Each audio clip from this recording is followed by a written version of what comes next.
Halo permisa, berjumpa lagi dengan kami di One News Internasional, TV One Newscom. Gedung Putih melontarkan kritik terhadap Komite Nobel Norwegia karena tidak memberikan hadiah Nobel Perdamaian 2025 kepada Presiden Amerika Serikat Donald Trump. Meskipun ia dinilai berperan besar dalam sejumlah upaya perdamaian dunia, termasuk di Gaza. Informasi lainnya, Eropa secara terbuka menyebut perang terbuka melawan Rusia bukan lagi sekadar kemungkinan. Negara-negara seperti Baltik, Polandia, dan Jerman menjadi target utama karena dukungan kuat mereka terhadap Ukraina. Selengkapnya hanya di One News Internasional.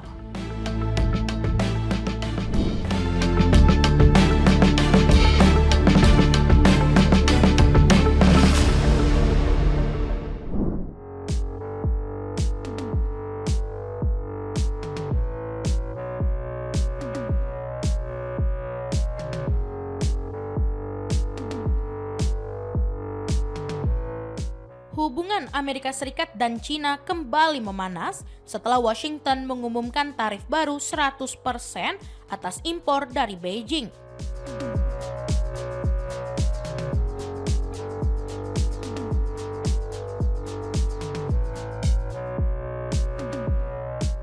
Langkah tersebut diambil Presiden Donald Trump sebagai respon terhadap kebijakan China yang memperketat ekspor logam tanah jarang, sehingga rencana pertemuannya dengan Presiden Xi Jinping di Seoul terancam batal.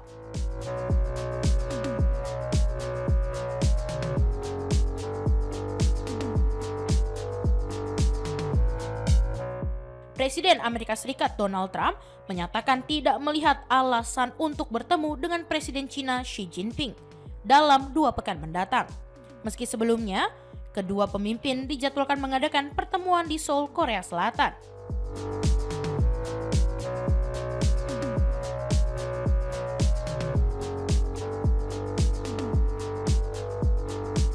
Sikap itu disampaikan melalui unggahan di Truth Social, menyusul langkah Beijing yang memperketat ekspor logam tanah jarang ke Amerika Serikat.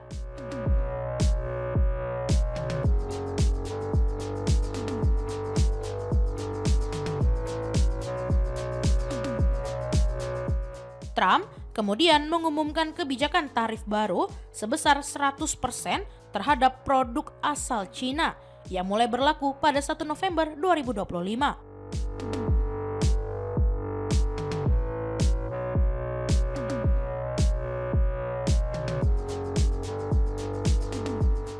Ia menegaskan kebijakan itu dapat diberlakukan lebih cepat jika Beijing tidak mengubah sikapnya.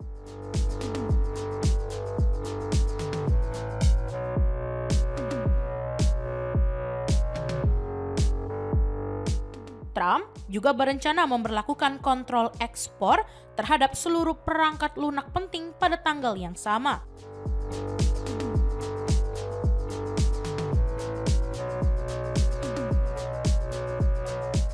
Langkah China yang memicu ketegangan ini bermula dari keputusan Kementerian Perdagangan pada 9 Oktober untuk memperluas kontrol ekspor terhadap teknologi dan produk logam tanah jarang.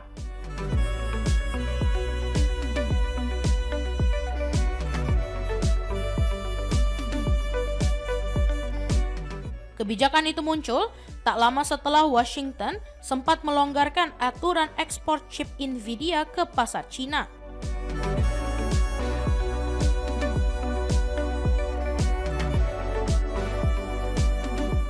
Selain memperketat regulasi, pemerintah Cina juga meminta perusahaan besar seperti ByteDance dan Alibaba membatalkan pemesanan chip Nvidia, tindakan yang disebut Trump sebagai bentuk agresi ekonomi.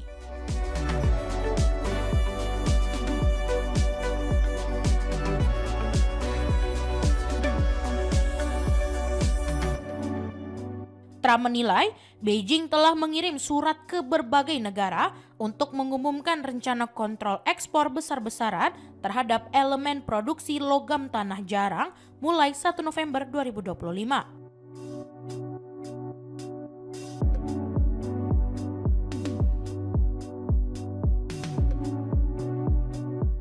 Menurutnya, langkah itu berdampak global dan mencerminkan ketidakadilan moral dalam praktik perdagangan internasional.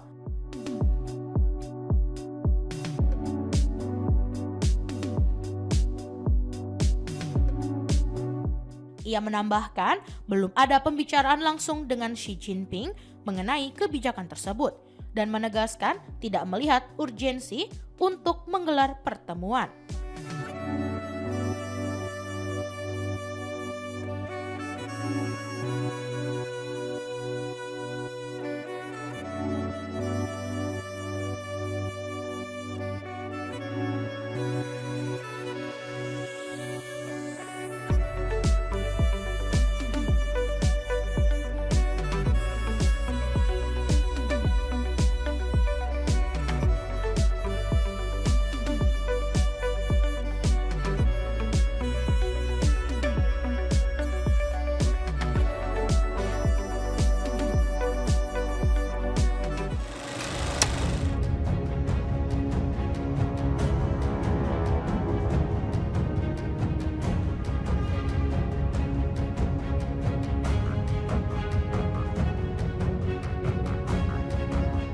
Gedung Putih melontarkan kritik terhadap Komite Nobel Norwegia karena tidak memberikan hadiah Nobel Perdamaian 2025 kepada Presiden Amerika Serikat Donald Trump. Meskipun ia dinilai berperan besar dalam sejumlah upaya perdamaian dunia termasuk di Gaza.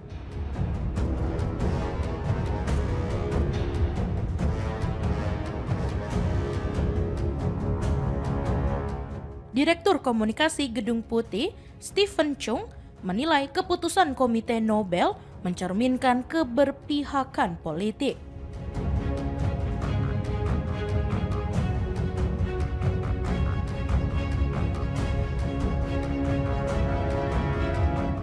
Ia menyebut lembaga tersebut lebih mengutamakan pertimbangan politik ketimbang penghargaan terhadap upaya perdamaian.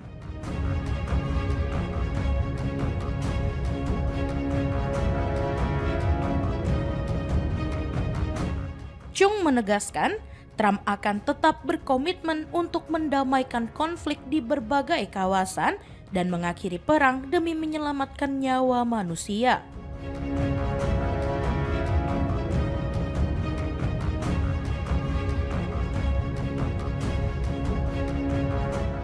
Trump sendiri tidak termasuk dalam daftar nominasi karena Komite Nobel telah menutup pengajuan nama sejak Januari 2025, bertepatan dengan bulan pelantikannya sebagai presiden.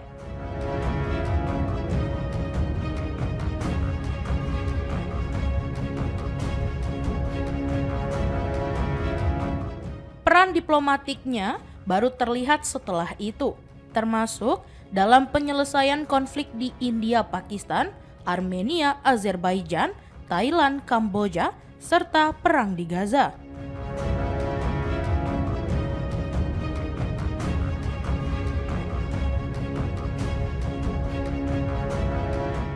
Trump beberapa kali menyatakan dirinya layak menerima Nobel Perdamaian atas upaya mediasi global yang telah dilakukan.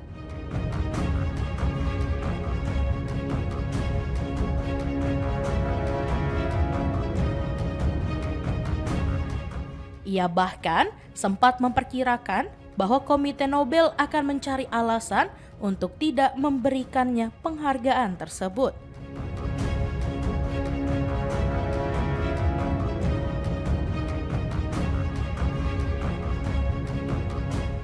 Sementara itu, Nobel Perdamaian tahun ini dianugerahkan kepada pemimpin oposisi Venezuela, Maria Corina Machado.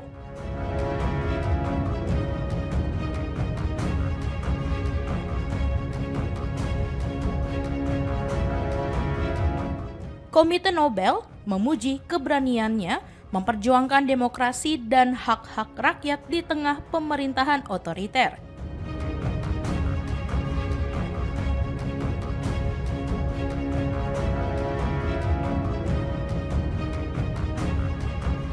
Ketua komite, Jørgen Watne Friednis, menggambarkan Makado sebagai sosok perempuan tangguh yang menjaga semangat demokrasi tetap hidup di tengah situasi represif di negaranya.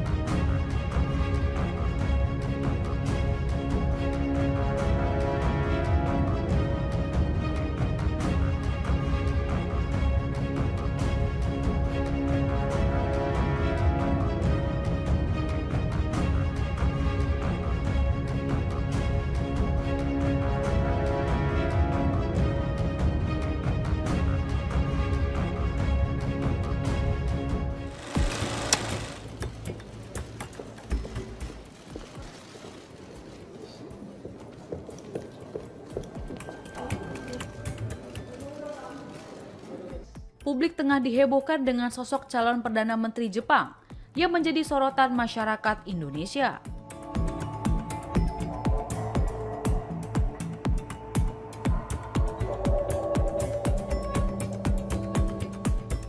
Ia adalah Sanae Takaichi, merupakan politikus ultrakonservatif, pemimpin Partai Demokrat Liberal atau LDP, partai penguasa di pemerintahan saat ini.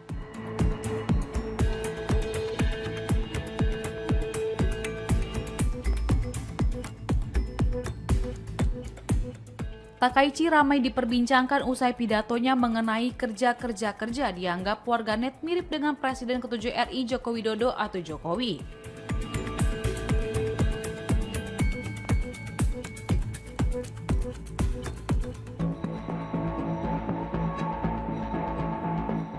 Tak hanya itu, Sanae Takaichi ternyata menyukai musik heavy metal dan hobi naik motor.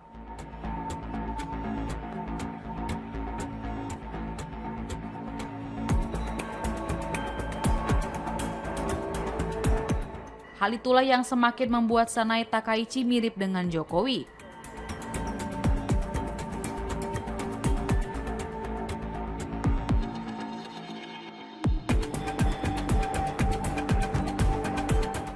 Melalui kegemarannya itu, ia mengurangi kesan sebagai politikus konservatif dan kerap menyebut dirinya sebagai konservatif moderat.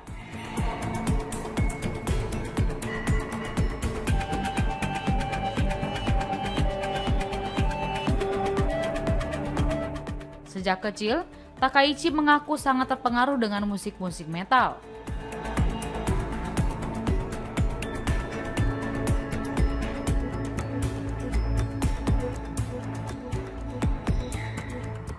Ia bahkan pernah menjadi drummer di grup band musik yang ia bentuk bersama teman-temannya.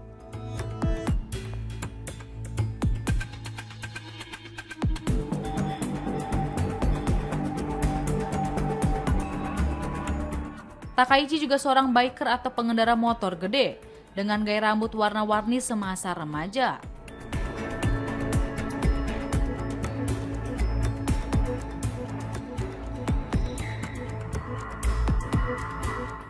Ia mengaku tak malu mengakui bahwa dirinya pernah ikut balapan liar dengan motornya.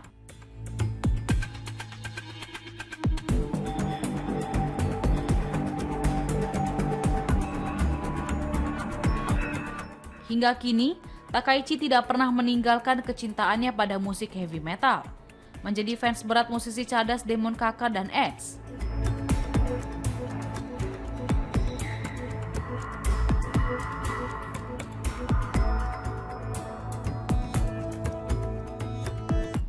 Ia mengalahkan 4 pesaingnya dalam pemilihan calon Perdana Menteri dari LDP pada Sabtu 4 Oktober 2025, setelah pada pertarungan di tahun 2021 dan 2024 kalah.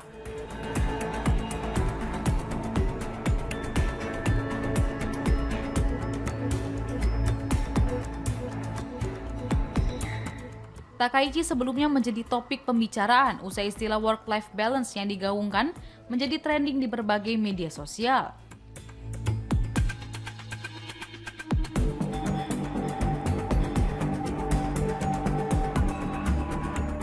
Bahkan kata-kata itu kini memicu pro dan kontra, di kalangan netizen Jepang.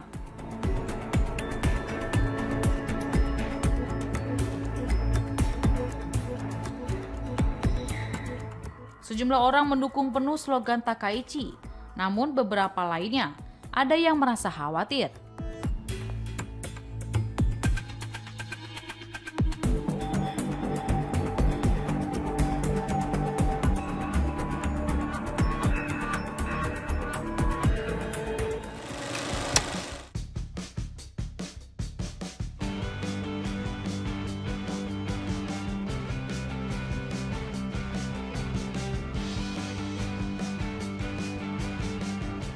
Pemimpin oposisi Venezuela, Maria Corina Machado, meraih Nobel Perdamaian 2025 atas perjuangannya melawan rezim otoriter di negaranya. Tokoh yang kini hidup dalam persembunyian itu dianggap menjadi perlawanan terhadap pemerintahan Presiden Nicolas Maduro. Machado, seorang insinyur industri berusia 58 tahun, selama ini dilarang mencalonkan diri dalam pemilihan presiden 2024 akibat putusan pengadilan Venezuela. Ia telah menentang kekuasaan Maduro sejak pemimpin itu naik ke tampuk pemerintahan pada 2013. Dalam panggilan telepon yang diunggah Komite Nobel ke media sosial, Machado terdengar terharu ketika menerima kabar kemenangannya. Ia menyampaikan rasa syukur sekaligus menegaskan bahwa penghargaan tersebut merupakan kemenangan seluruh rakyat Venezuela yang berjuang demi kebebasan, bukan semata miliknya pribadi.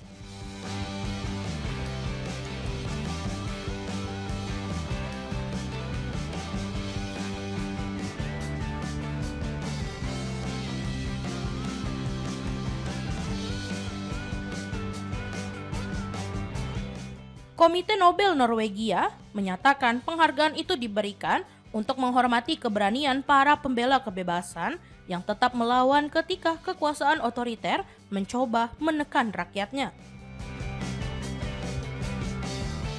Sementara itu, Maduro yang masa pemerintahannya ditandai krisis ekonomi dan sosial berkepanjangan baru saja dilantik untuk masa jabatan ketiga meski menghadapi perselisihan pemilu dan tekanan internasional agar mundur. Belum diketahui apakah Machado dapat menghadiri upacara penyerahan hadiah di Oslo pada 10 Desember mendatang.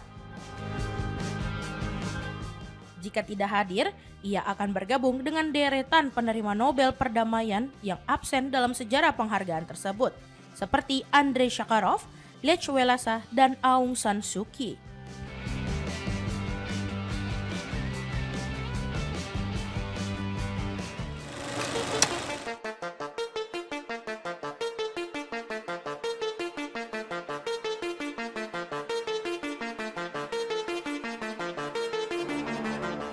Eropa secara terbuka menyebut perang terbuka melawan Rusia bukan lagi sekadar kemungkinan.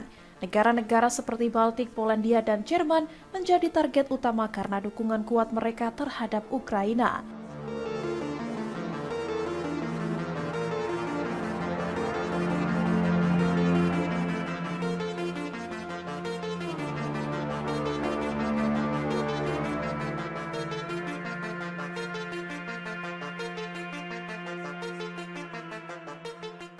Rusia dituduh melancarkan perang hibrida demi merongrong stabilitas Eropa dan memecah belah kawasan.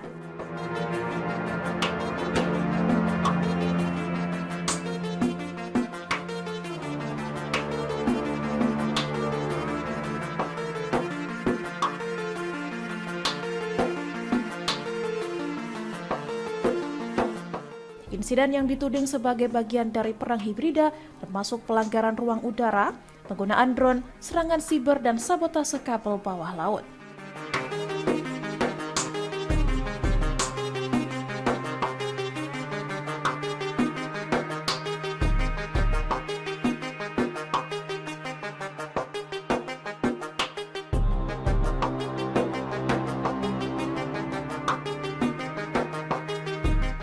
Sejak 2014 tercatat 219 insiden perang hibrida dan 86% diantaranya terjadi setelah invasi Rusia pada 2022.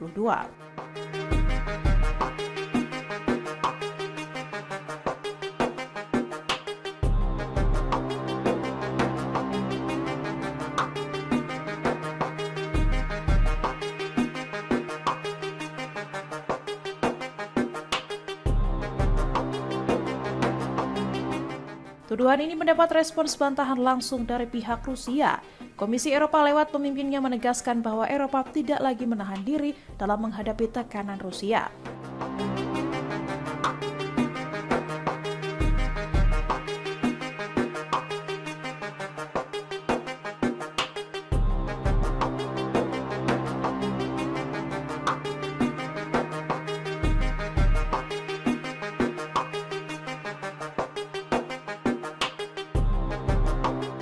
Pihak Eropa telah mulai mempersiapkan langkah-langkah defensif dan strategi untuk menghadapi ancaman langsung dari Rusia.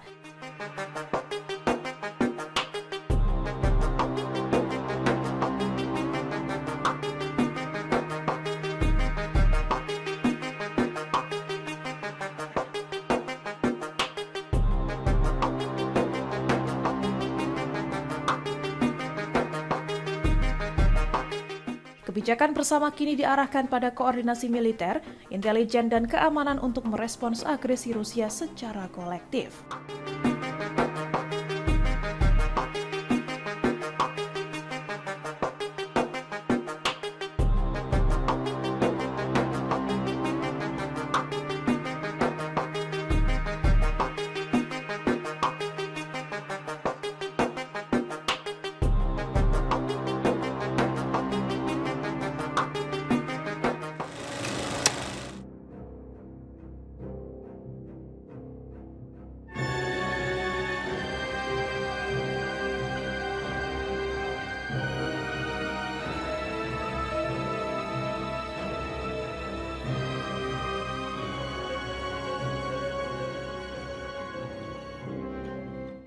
Presiden Amerika Serikat Donald Trump menyarankan agar NATO mempertimbangkan mengeluarkan Spanyol karena gagal memenuhi target belanja pertahanan. Pada KTT bulan Juni lalu, anggota NATO menyetujui peningkatan belanja militer hingga 5% dari PDB. Trump menekankan bahwa Eropa harus lebih banyak membiayai pertahanannya sendiri dan tidak bergantung pada Amerika Serikat.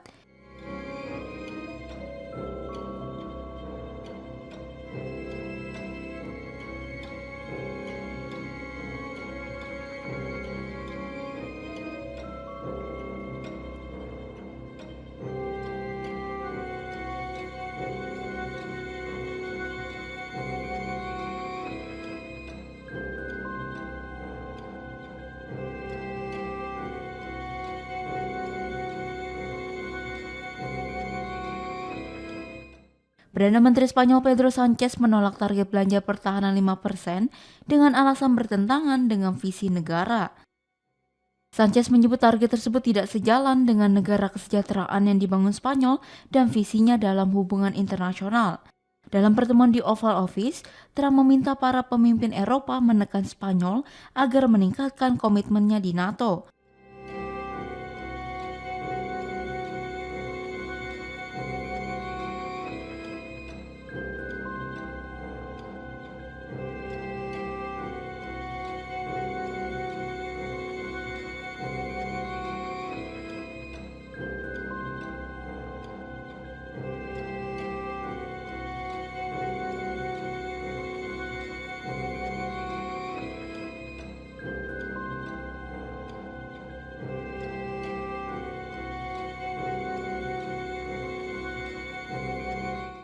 Trump menyebut Spanyol sebagai anggota Lagarde atau tertinggal dalam pemenuhan kewajiban pertahanan. Trump menyatakan bahwa NATO sebaiknya mempertimbangkan untuk mengeluarkan Spanyol jika tetap menolak target 5%. Spanyol resmi bergabung dengan NATO pada tahun 1982 sebagai bagian dari perluasan aliansi pertahanan Barat. Invasi Rusia ke Ukraina pada 2022 membuat NATO semakin disorot sebagai aliansi pertahanan utama di Eropa. Perselisihan soal komitmen anggaran Spanyol menyoroti tantangan besar NATO dalam menjaga kesatuan di tengah krisis global.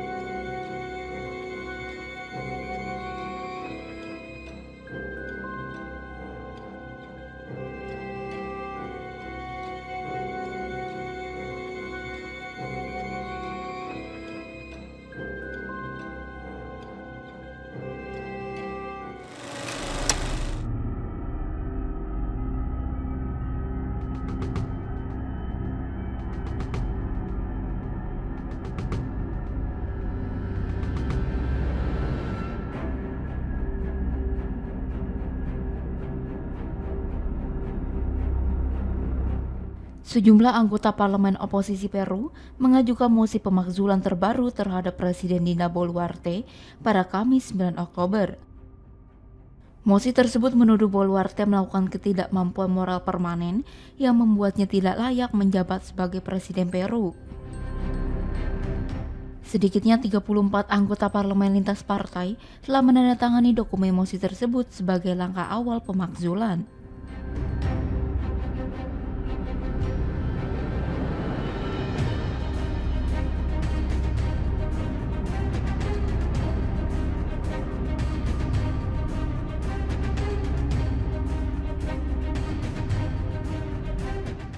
Mosi perlu mendapat dukungan minimal 52 suara di pleno Kongres sebelum bisa diperdebatkan dalam sidang khusus. Parades menyebut pemakzulan Boluarte sebagai satu-satunya jalan keluar untuk membawa Peru maju. Dina Boluarte naik ke kursi presiden pada Desember 2022 setelah Presiden Pedro Castillo digulingkan dan ditangkap.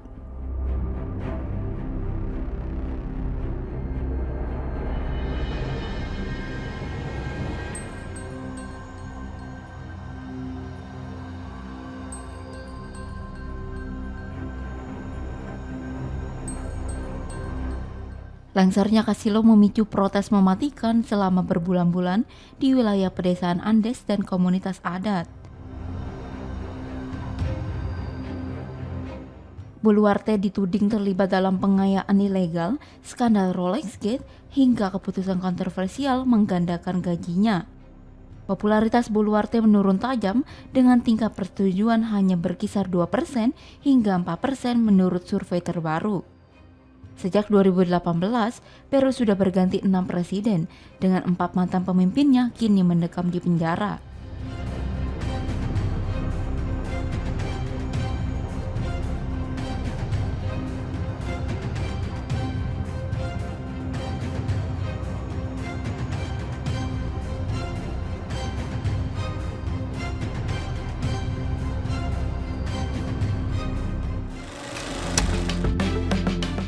Demikian informasi yang dapat kami sampaikan pemirsa. Terima kasih telah bergabung bersama kami. Sampai jumpa di One News Internasional berikutnya setiap pukul 8 malam hanya di kanal YouTube TV One Newscom.